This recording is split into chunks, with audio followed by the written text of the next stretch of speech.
A bully's hidden struggles, an African folktale in a modern school setting. The first sign. I swear to you, I saw it. It wasn't my imagination. It was real. That night, when everyone had gone home, I saw Sunday's shadow move on its own. Sunday, the school's biggest bully, was standing at the back of the classroom, cracking his knuckles, probably waiting for some poor kid to torment the next morning. But then, I saw it.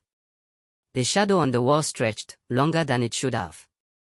At first, I thought it was a trick of the light. Maybe a passing car outside. But then, the shadow shifted.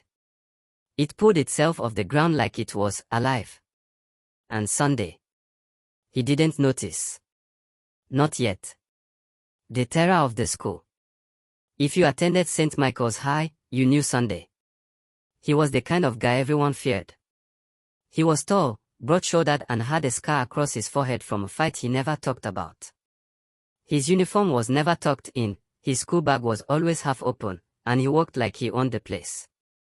He picked on anyone who seemed weak, Nosa, the skinny kid who stammered. Femi, the one who never fought back. Even the teachers were scared of him. Nobody challenged Sunday. Except his shadow.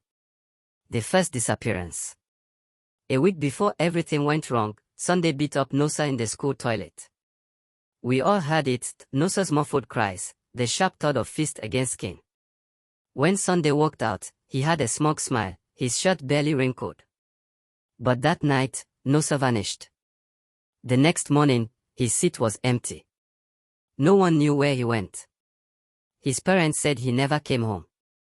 The school sent messages, but no one responded. It was as if Nosa had been erased. Sunday didn't care. Maybe the fool finally ran away, he laughed.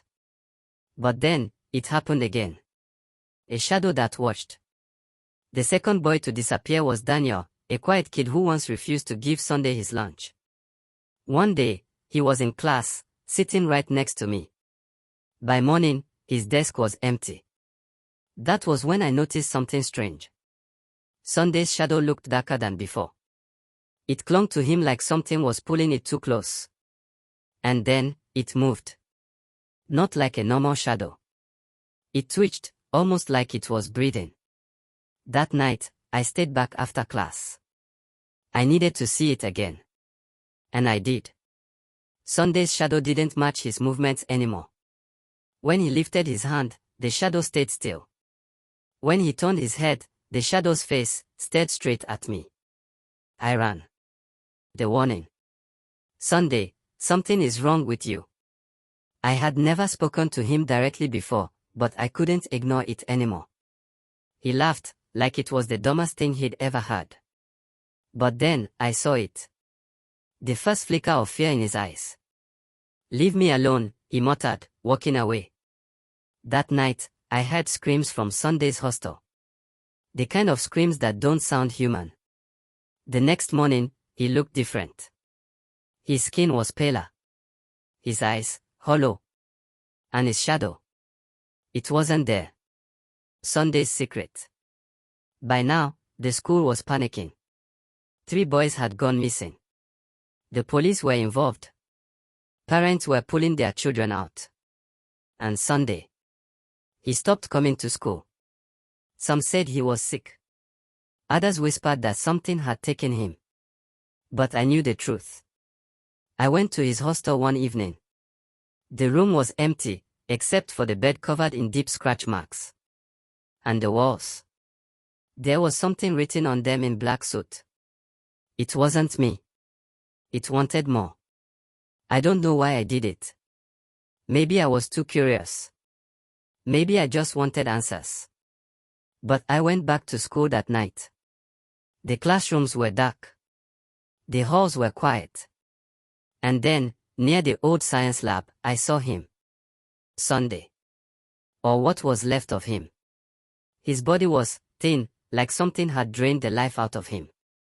His eyes were black, hollow pits.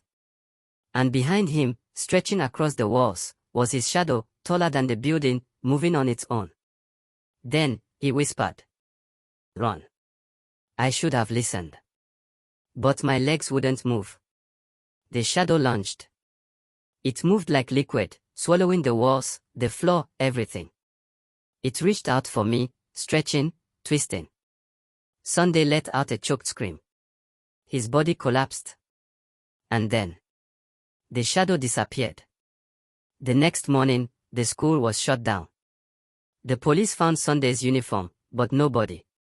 His parents. Gone. His house. Empty. And me. I still see it. Every night, in my room. A dark shape flickered in the corner. Waiting. For the next bully. If you ever feel like your shadow isn't yours anymore. If it moves when you don't. Run. And pray it doesn't follow. This story is inspired by the chilling mysteries of African folklore.